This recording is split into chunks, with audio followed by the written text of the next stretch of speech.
Welcome to Wonderslate. Subscribe to our YouTube channel for more updates. Topic for today's video is Indian economy on the eve of independence. Indian economy on the eve of independence. The structure of India's present day when India was under British rule. On the eve of independence, the Indian economy was in very bad shape due to the presence of British colonial rule. The sole purpose of the British colonial rule in India was to reduce the country to being a feeder economy for Great Britain's own rapidly expanding modern industrial base. What is British colonial rule? The British Raj or the British colonial rule in India took place from 1858 to 1947.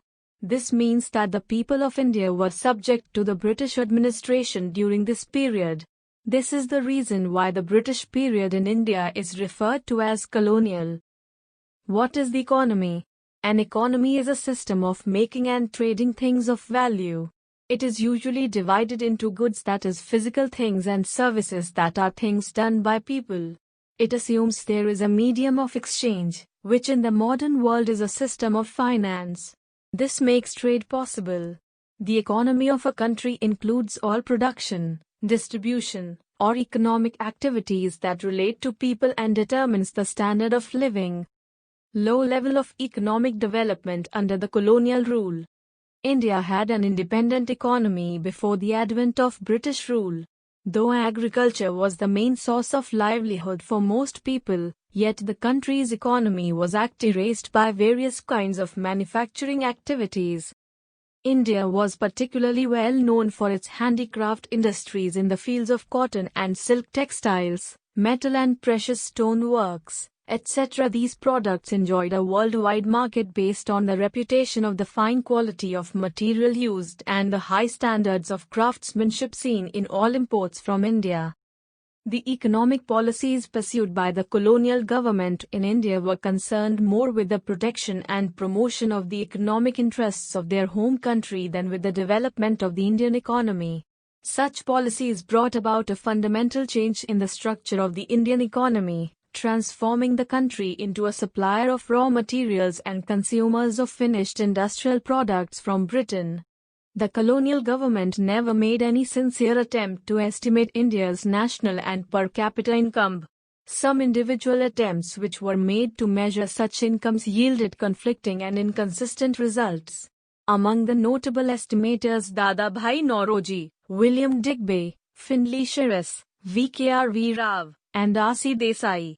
It was Rao whose estimates during the colonial period was considered very significant. Agricultural sector. During the pre-British era, a major part of India's population was dependent on agriculture. The farming technologies and irrigation facilities were not satisfactory. However, agriculture in villages was self-sustaining and independent. Massive poverty and the low literacy level forced a large proportion of the population to engage in farming and related activities to earn their subsistence. The British government took advantage of India's agricultural sector for its own profitability. India's agricultural sector was badly exploited and experienced stagnancy, a low level of productivity, and a lack of investment. Causes of stagnation of agricultural sector during British rule. The major cause of Indian agriculture was the various land settlement systems of the colonial government. The highlight of this was the Zamindari system. As per the Zamindari system, the majority of the profit went to landowners, that is Zamindaris, instead of cultivators. Just like their colonial masters, the Zamindars did nothing to improve the state of agriculture. They were only concerned with collecting rent despite the economic condition and the plight of the cultivators. Initially, before the British rule, the farmers were practicing conventional subsistence farming. They used to grow crops like rice and wheat for their own consumption. But afterward, in order to feed British industries with cheap raw materials, the Indian farmers were forced to grow commercial crops instead of food crops. This led to the commercialization of Indian agriculture. This commercialization of Indian agriculture not only increased the burden of high revenues on the poor farmers but also led India to face a shortage of food grains, resources, technology, and investment. Indian agricultural sector also faced a lack of irrigation facilities, insignificant use of fertilizers, lack of investment, frequent famines and other natural calamities, etc. that further exaggerated the agricultural performance and made it more vulnerable. Features of Indian agriculture on the eve of independence. Despite being a primary means of livelihood, India's agriculture sector was in a rapid decline. One of the main reasons behind it being scattered land owned by different individuals, which made it even harder for cultivation. Outdated technology was used in the agriculture sector. Not only there was a lack of machines, which would help in minimizing human resources, but also an absence of growth enhancement ingredients, such as fertilizers, etc. The long-lasting feud between landowners and cultivators. Landowners never paid cultivation costs but only shared the output. Cultivators not only had to pay their landowners a particular rent but also had to bear the overall production cost. It affected cultivators' finances substantially, resulting in a continuous feud between these two sides. Due to the absence of innovative methods and fragmented ownership of cultivated land's existence, the total output per hectare of lands was significantly low. So, productivity in India's agriculture sector reached bottom and thus affecting its economy at a large scale. Agriculture excessively depended on rainfall. High rainfall led to increased productivity, whereas little rainfall meant there would be insufficient production. Industrial sector on the eve of independence. Similar to the agriculture sector in India, the industrial sector also did not see much growth and development. The economic policies pursued by the colonial government in India were concerned more with the protection and promotion of the economic interests of their home country rather than the development of the Indian economy. Deindustrialization was only its extension. Britishers followed the policy of systematically deindustrializing India.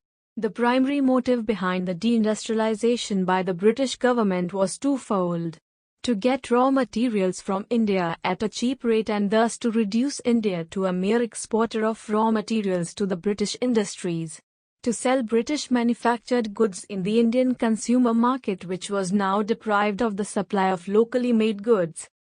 Reasons for devastation of handicraft industries during the British rule. The colonial government followed a biased tariff policy. It imposed high tariffs on the export of Indian handicraft goods and it allowed duty-free export of India's raw material into British markets. So, Indian handicrafts faced tough competition from foreign goods and could not survive in the market. Hence, Indian handicrafts were ruined under British rule. Britain produced machine-made goods using cheap raw materials from India, which enabled Britain to sell its machine-made goods at cheaper rates and carried goods to the remotest areas by railways. Hence, the traditional handicrafts industry faced severe competition from machine-made British goods, and eventually, the demand for Indian handicrafts fell drastically because of comparatively low quality and high prices. The colonial government promoted the Western lifestyle in India, which led to an increase in the demand for British goods. Zamindars mainly demanded British goods. The introduction of railways facilitated the transportation of British products to different parts of the country. As a result, the size of the market for the low-cost British market expanded while it started shrinking for the high-cost Indian products. This led to decay of industry in India. Foreign trade on the eve of independence. India had attained a well-known place in foreign trade activities before the British rule. However, the policies pursued by the colonial government adversely affected the volume and direction of foreign trade in many ways. India became an exporter of primary products such as raw silk, cotton, wool, sugar, indigo, jute, etc., and an importer of finished consumer goods like cotton, silk and woolen clothes, and capital goods like light machinery produced in the factories of Britain. In 1869, the Suez Canal was opened. Suez Canal is an artificial waterway running from north to south across the Isthmus of Suez in northeastern Egypt.